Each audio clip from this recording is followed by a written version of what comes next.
Welcome to another episode of Fans in Motion, the ultimate night ranger and rock and roll podcast. How you guys doing out there? Glad to see you back for part two of the Kelly Keagy Dawn Patrol era interview. Yeah, got a lot of great feedback from part one.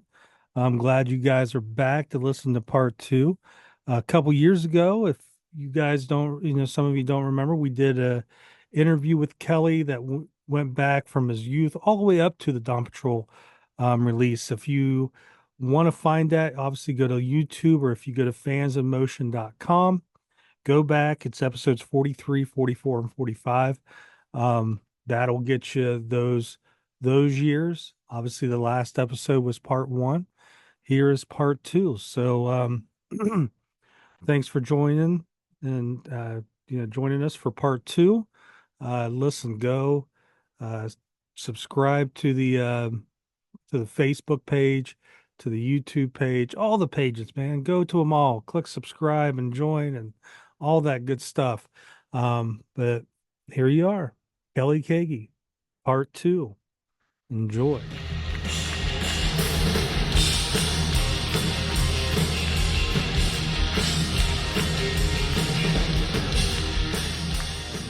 Another song I want to kind of talk about is Penny, a song that's still occasionally thrown into the set list, even today. Um, so Penny, written by Jack Blades, but it's a track that you sing. Now, my own personal theory is now most of you guys know that, and Jack tells a story that Jack used the name Penny. Penny is a friend of his wife's, Right, and right. he used that name, and he jokes around about his wife giving him shit for why you writing a song about Penny. Penny. And I kind of picture it in my head that Jack realizes I wrote it, and if I sing it, my wife's never going to let me get out of the doghouse. So he's probably like elbowing you and Yeah, saying, you "Hey, better take this one. Kelly, I got a Get song off of for you." me, buddy. But explain that, process to me. And again, it's probably real easy. Feel is probably the answer. But there are songs that really stick out of my head that are so, when I think of them, I think of your voice. Penny, Why Does Love Have to Change? Obviously, Sentimental Street Goodbye, which are Jack, written Right, stuff, but yeah. you have the vocal. Um, just explain that process of that decision making to where it comes up Oh, to like, hey, let's have you sing this one. it's a gray area, definitely gray area. A lot of times it had to do, like I said earlier, about the producer making decisions. He would want to hear the difference since he knew he had two lead vocalists in the band. He wanted to hear the difference. And, like Jack sang Sentimental Street in the studio. And then I was asked to try it. That we did that a lot in the studio. When we were there to do vocals, it was an open, it was totally open. Like, okay, why don't you try? That's how we got to split songs too. Sometimes, we realized that that was a good way to go because it didn't just keep the focal point on one voice, it changed up the texture of the song a little bit. And that's what we were looking to do is kind of keep that the interest in the listening audience. And it happened a lot in the studio. The producer would go, Pat, of course, would say, why don't you go out there and try that? Or why don't you go out and sing that second verse? And then join Jack on the chorus, like we did Mhm. with When You Close Your Eyes. I sang Mhm. the pre-chorus part.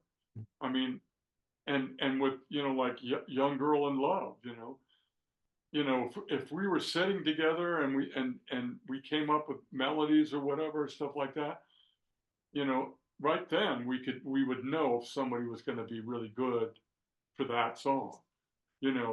Penny, um, yeah, but that's a funny story about his about about Molly going, why did you write a song about Penny? She's my closest friend. You never wrote a song about me. I'm sure That, she never said that. Yeah. He was curious, and then Jack said, you better take the heat off of me, buddy." I I wrote a song that I know is perfect for you. Because I always joked around too. I was like, like I know some of the women I've dated to where if I wrote a song, like When You Close Your Eyes, I just need something to fill in that, that time measure. But at home, I'd be like, it'd be like, who the fuck's Angie? You Yeah, know, baby, it's just a song. Yeah, uh-huh. All right. Yeah. Um, exactly. so so was there ever any songs out there that you, you know, rehearsed on, but the producer was like, I want Jack on this one, where you were like, shit, I would have loved to had that lead vocal. Like I always could picture you singing maybe like Rumors in the Air, right? Um, Right. so I don't know, was there ever an instance where you can think of No, that? no, I was just open to anything. I think that's what made our band work early on too. And it probably goes to say with Brad and Jeff too, because there's two guys that could play any of those parts, and so when you're open to being creative, you would just allow stuff like, I'll try that, I'll do that. You don't get like, you know, uh, attached to it. Hmm. You know, I mean, I've written songs that I thought were hit songs, and just didn't work out, Um, and I was, like when you're writing a song, you get so into it, that you want to make it your own. You want to put your stamp on there. But in that situation, when you're in the studio doing an album, you just have to be open to any changes. Right at the last minute, boom, you're gonna go in there, you're gonna go sing that. Hmm. I mean, like when I was asked to sing, Sentimental Street, I didn't think it was right for me because Jack had been putting his inflections on there. He wrote the lyrics. He kind of lived that part, and it was kind of. I'm sure he was probably disappointed. Yeah. We even talked about that though, because we were just there.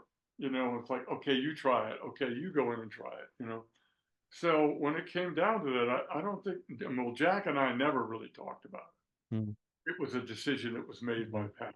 Well, I'm sure if he was disappointed by it when he got his first royalty check, it helped him get over it, probably, you know. You know, I mean, I'm a big fan of his, so anything he does, Yeah. I love. Um, and and he knows me really well, and he's a big fan of mine too. So that's where we get along so well vocally because we can both kind of like we get Mm. each other, and we're like, yeah, man, you could sing, and he's probably even more so than me. He can really like, tell that that's going to be you. That like you can sing that, you can sing the Mm. heck. Yeah. So What about, and the last song I want to touch on, and of course, I have to mention this song off Dawn Patrol. Don't Tell Me You Love Me. Do you remember the first time, is there one of these great stories where, you're in the studio and Jack comes in, hey guys, I want you to hear this. Do you remember the first time you ever heard that, or was that just another song in a pile of others and eventually it becomes what it is today? Or did you know right off that, hey, this is something unique? well, I mean, like I had mentioned earlier that some of the demos that we did for that album that got us signed didn't have "Don't Tell Me," didn't have some of those hit songs, and those were written, when we knew we were going to do an album. Okay, now we got to finish off. We got to write Mhm. more songs. So a lot of that stuff came in. Like Jack would bring an idea during rehearsals, pre rehearsal, before we went in the studio. So it might come in as a chorus idea, and then we put it together. Oh, okay, how we're going to start this, you know. So I mean, all that stuff starts to fly around, and just grab those ideas out of the sky. Yeah, that works, So, like I said, the songs that were on the first demo was like Penny, you know, I want to say Eddie, um, definitely Play Rough and Thrill. Mhm. Um, it was either Penny or Sing Me Away, Yeah. right there, but those other three songs were the Mhm. right ones on the demo. And so, there was no Don't Tell Me You Love Me. There was, we had played around with Sister Christian, you know, Yep. so we were playing that before we ever got signed, in clubs, but it was a totally kind of different kind of Yeah. vibe to it, and so was Touch of Madness or Diary of a Madman. Madman. That those lyrics came into becoming, it became Mhm. Touch of Madness, and there was a lick that went with that Diary of a Madman. There's a live recording of us doing Yep. it, Mhm. you know. Yep. Oakland So of 81, I think. yeah, Yep. exactly. When we were opening for like Judas Priest or something. Yes. Yep. And, interesting. So you Yeah. see how things happen. Long after that we did an album and Jack and I decided to use the Hang On, which was a demo song that we put on our first demos to try to get signed and never got used as a song. It's just I always love the like just hearing your history of these songs. Like we talked to Johnny Cola from Huey Lewis and the News, who was in the last incarnation of Rubicon along with you. And in that weird little period where you, Jack, and Brad were going from Rubicon to Stereo to Ranger, Johnny Cola had said that you guys brought him in to sing on a couple demos, Yeah, and one of them he couldn't remember the other track, but he was positive that the one was Penny.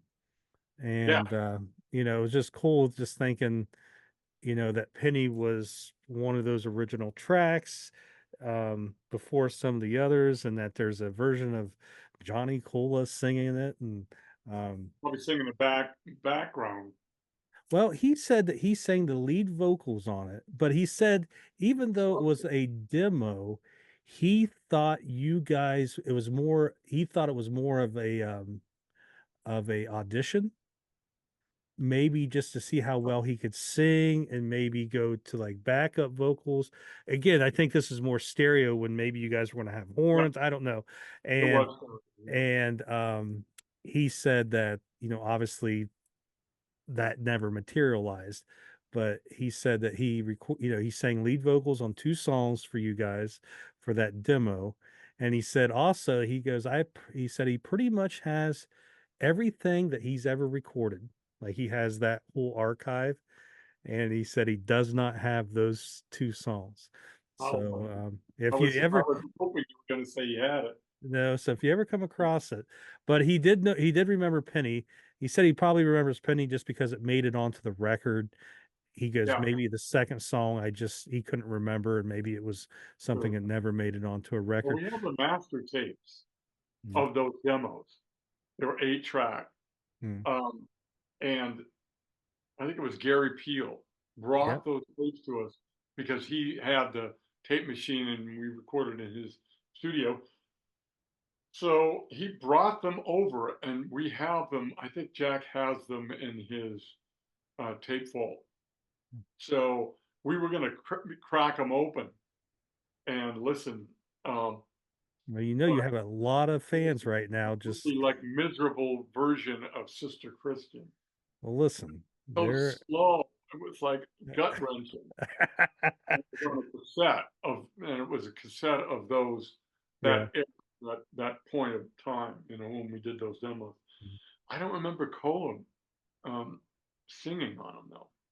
Well, this would probably been before that. He was thinking it was 79 still, and he just said it was like brought him in for two songs, and he goes it was like a demo, but he goes I'm pretty sure it was more like an audition, Yeah, yeah, them checking him out, and he kind of went there to check you guys out, and he goes, ultimately, they made the right decision and he made his decision and it worked out for both of you. But so with this record coming out in November of 82, do you remember being able to, do you have any recollection of being able to walk into a record store for the first time and seeing this record with you can Yeah. flip it over it?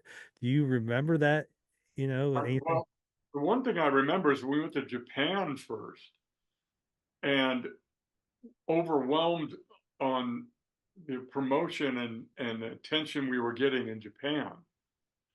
So when we came back, we felt like we came back to obscurity because they hadn't really started to punch away at radio and get those songs played. So we did the tour of Japan and came back, and we were like, we were hearing the songs on radio, but I don't think it was really that apparent that it was in the radio, in the record stores yet. Mhm. I'm sure it was, but I remember just the flurry of activity coming back from Japan, getting ready to go out with KISS Yeah. and promote on the East Coast and in the South. So with that mention of Kiss, so the record comes out. You guys are back in the States right at the end of 82. You do a few dates, I think, with maybe Heart up in Washington or something like that. Those were the Um, first dates that we yeah, did was 2 dates with Heart. yeah. But then the first tour you guys attach yourself to is the Creatures of the Night tour with Right, Kiss. Kiss is still in makeup. They haven't really toured the United States in 3 years at that point. Now, this isn't the Kiss of, 76, 77, and 78. Kiss right. is at one of their lowest points, but they're still in the makeup.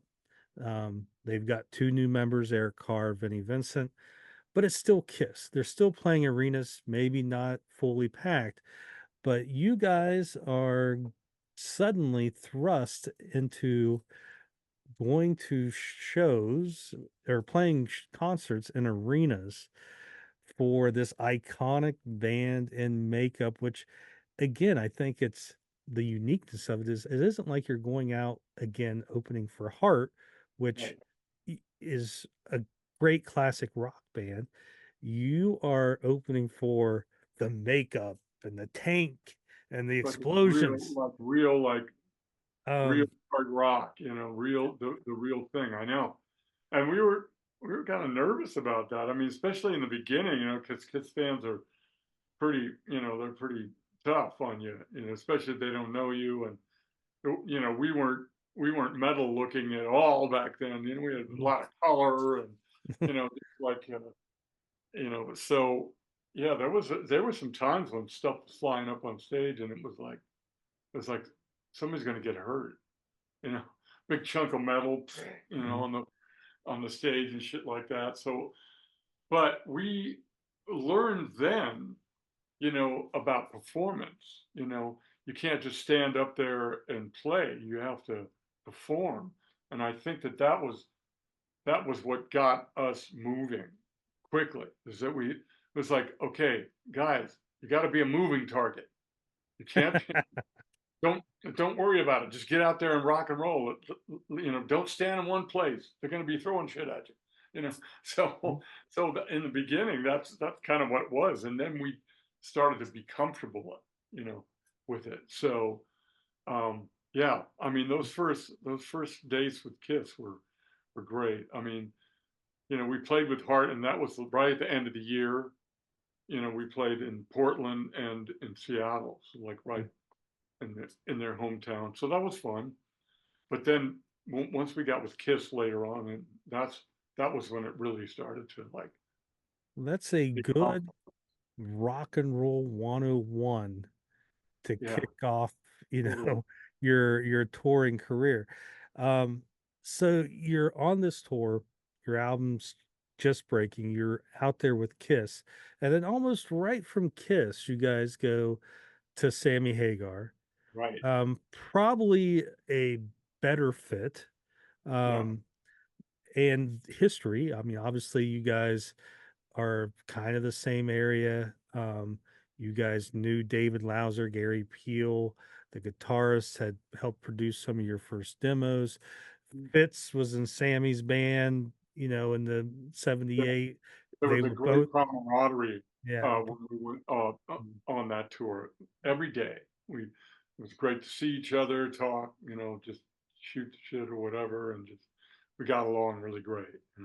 So is there ever a moment, a couple questions like this, but the one I want to ask here, is there you ever just, you know, a year before, even 6 months before, kind of like what you said, you're kind of unknown. You got a record coming out, and all of a sudden, it's spring, you're playing dates with Sammy Hagar in arenas, you're getting recognized.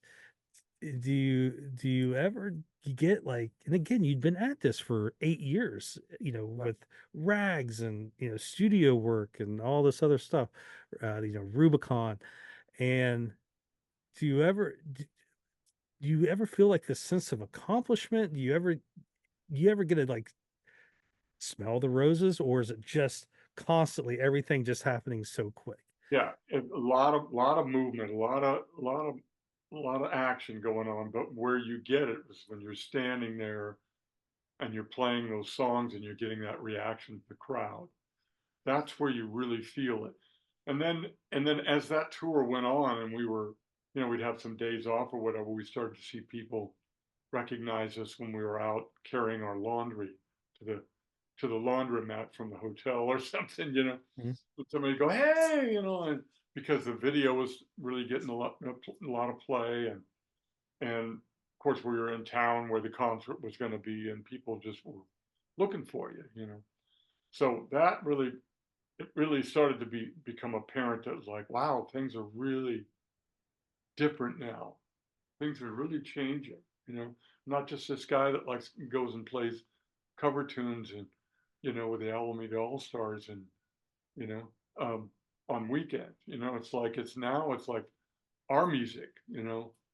It's our band, it's our material, our voices are, and we were just beside ourselves. A lot of times we'd be like, wow, this thing is really Mhm. really taken off. Well, and you guys were one of the first new bands that dealt with this new entity called MTV, Yeah. where it used to be you could be a new band, and the only way audiences would know you is from the back of your album cover. And occasionally, if you were on the Midnight Special or Don Kirshner's rock and roll or whatever. But MTV comes out August of 81. Now, not every city, state has that, but by the time early 83, your guys' record coming out, it's popular, it's expanding. Yep. You guys have two videos that are put on. Um, so you guys are in this unique time frame of MTV basically being born and coming out, and Night Rangers right along with it. Um, just tell us a little bit of how your thoughts of MTV and how that just changed the musical landscape and maybe obviously changed your guys' career arc. Well, I mean, um, back in the Beatles days, they used to do videos. They used to do promotional videos of the band lip syncing to their songs, and so it went out of popularity for a while. But then when they came up with a TV channel that people could just watch videos, I mean, and how large the audience got at that point for us, that just propels your music into a whole new height. And that's what we were experiencing. It wasn't just radio anymore. It was a visual thing. So once you experience that, it just accelerates everything. You know, radio started playing it, and just started playing more songs than just one, single or the two singles. They were playing other songs. It started hearing Eddie, on the radio, which was great. I mean, really great to hear Mhm. that song on there. Penny too. So I mean, knowing that you're making a difference when you're out there touring, because there is so much activity, you find it hard to stop and just like look around and go, what's going on? What are we doing? Where are we going next? And you could be in like New York or someplace like that, far away from home. So you're just going along with this train, you're just trying to hang on and keep it, Yeah. keep it on the tracks, Yeah. and and at the same time enjoy it, and look around and go, wow, this is amazing. So yeah, felt very lucky and fortunate that we were on that train. And I mean, you have those two iconic videos. I mean, obviously, Don't Tell Me You Love Me, was all over MTV. People still talk about it. It's the video with the train and everything. And you had, Sing Me Away on there. But you guys also did some other promotional um, shows at the time, which is great because we have that archival footage. You have, you guys were on Solid Gold with Rex Smith hosting. American Bandstand. Um, yeah, I couldn't remember if American Bandstand was during Dawn Patrol or if it was right at the beginning of Midnight Dawn Madness. Patrol. We did Okay. we did the two songs on there. We did "Sing Me Okay. Away" and "Don't Tell Me You Love Me" on Bandstand. So let's talk about that a little bit. I was going to save that for Midnight Madness, but I was talking to Brad, and Brad has some great unreleased photos of you guys with Dick Clark. Yeah, And it really kind of seemed Dick Clark. Maybe, Dick Clark was just a great guy and he enjoyed everybody. But, there's some great photos of him, goofing around with you guys. I think he has a Night Ranger sweater on. You guys are holding him up in the air. Um, that's got to be a thrill to where, again, you grow up, you know, at that point, Dick Clark had still probably been on for 20 some years. yeah. Um, What an icon. Yeah, yeah. And do you ever have one of those moments of, holy shit, there's Dick Clark. yeah. And I know. uh I know. I mean, it was like again, you're in a whirlwind of activity. You're being escorted in there, and we're getting ready to play, and then we're going to perform live on, not live, but lip mm, sync on TV, and we're nervous as shit about that. Because we didn't really know the songs well enough. I mean, we're used to playing live, so we're used to embellishing the songs yes. live. Now we have to copy, a recording, and maybe we don't know it perfectly. Mm, So it was a kind of a nerve-wracking situation to have to lip sync. So I remember uh, on Dick Clark, I remember you know, um, the union didn't want you to touch anything on the stage except for your own instrument. Like if there was a microphone stand there and you grabbed it, they'd go, hold on, we'll move it for you, let us do it. So that was it, the union. And I remember we thought that was kind of like, man, that's weird. Why are they like uptight about that? They just were. And so I remember when I did Sing Me Away, the first verse, I just pushed the mic away and sang with no mic in front of me, just to be like, oh, I'm a rebel, mhm. you know, you All can't right. touch me. And I thought that was really like like like my way of getting back at that guy. But whatever, it was kind of Mhm. goofy, but at the same time, I pushed the mic away and then grabbed it back and went back to my lip syncing.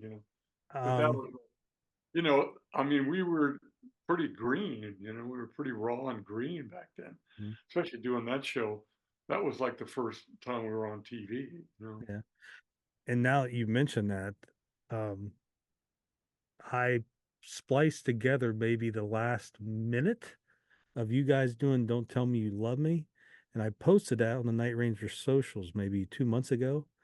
And I think it's over 300,000 views. So it's like I should have known you guys were on American Bandstand because I spent a good little chunk of time, taking a segment out Yeah. and putting it together and posting it for you guys. And, you know, but yeah, so, you've got this first record out. Dawn Patrol's out. You guys, it's a success. You guys are out on tours with KISS. You're out on tours with Sammy Hagar. You're American Bandstand, Solid Gold, Rock and Roll Tonight on NBC, which is one of those shows that didn't last long, but great archival footage that's That out was there. live too. You played live, so Mhm. that was really cool. I like Yes, that. so there you go. If you're out there listening, go find Rock and Roll Tonight, Night Ranger 83. Um, but you have all this, and this is like the musician side, right? The um, everything's going up.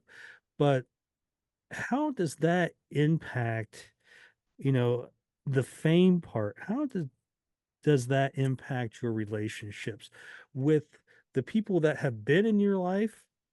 Hmm. Um, and then the new people trying to get into your life.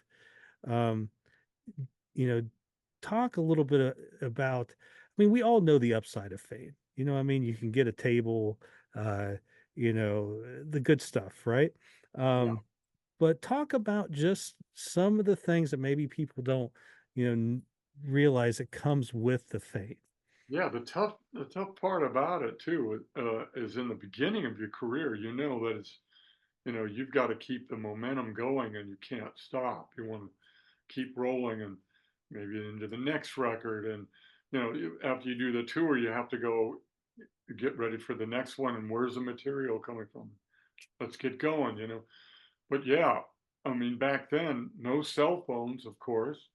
So whenever, if you wanted to be in touch with somebody, you had to figure that out, like how, you know, I'm in New York and they're back in California or whatever. So it was tough on families. It was really tough on relationships, because you'd just be cut off, basically Mhm. just cut off, until you can make that phone call or drop a dime, as it used to say back in, you know, Mhm. 'cause no more pay phones anymore. Now we all have cell phones, but unless you were in the hotel room or you were on the street and you make a call, that was the only time you could be in touch. So there was a lot of that dark space in between.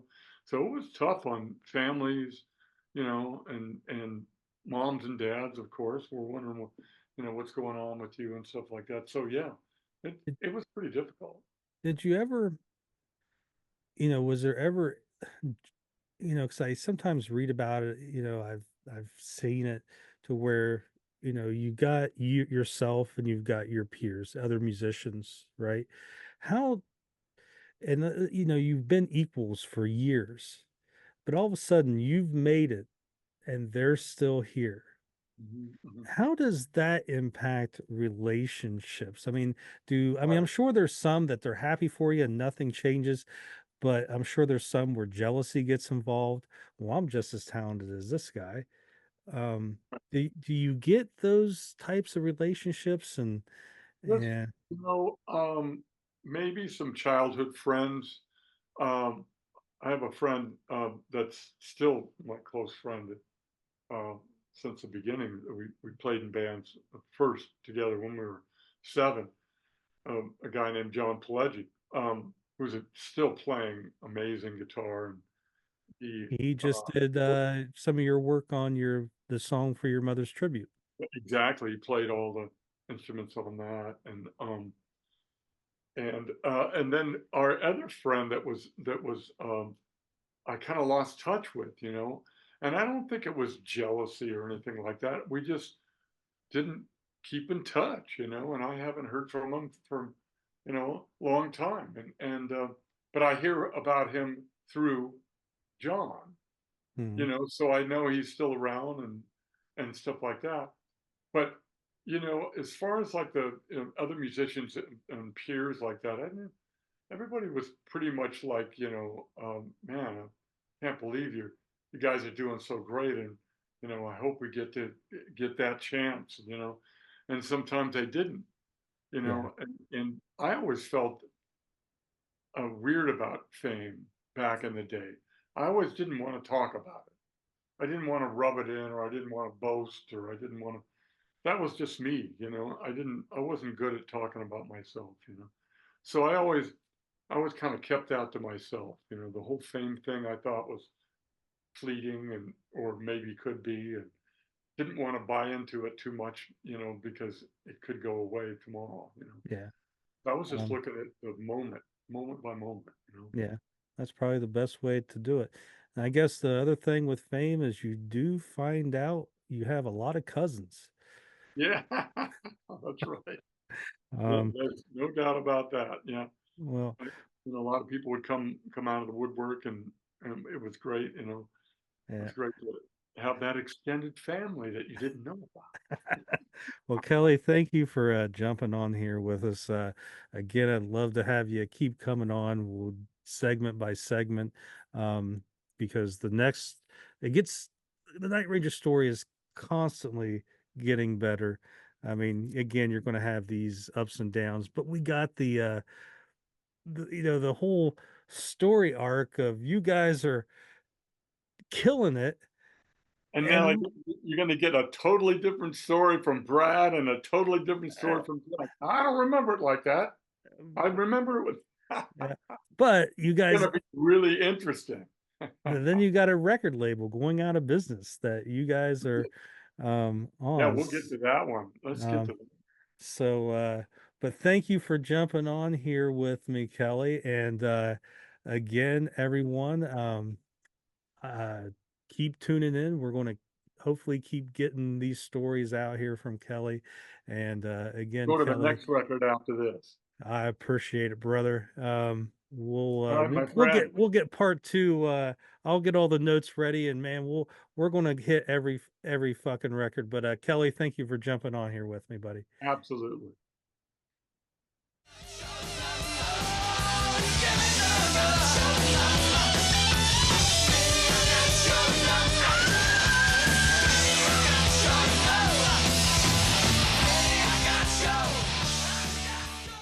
All right, everybody, there you go. Part two, Kelly Keagy, the Dawn Patrol era. Um, hopefully you guys enjoyed that as much as I did. Do me a favor, go on the YouTube page or on the Facebook page and let me know, how much you enjoyed the interview, what what new stuff you learned. Give me some feedback. If you haven't already and you have found us maybe on YouTube, go and find us on Instagram, Threads, um, find us on Facebook. Facebook is obviously where most of the madness is at. Um, just type in Night Ranger Fans of Motion, click join. Over 10,000 members. What else? You can like obviously watch the episodes on YouTube, but we are on Spotify, our Heart Radio, Stitcher, all that great stuff. So you can listen to it um, on those podcatchers, and obviously www.fansomotion.com.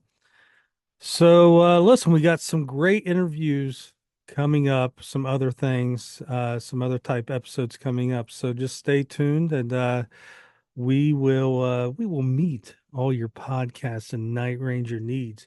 Until then, I will see you guys next week. Later.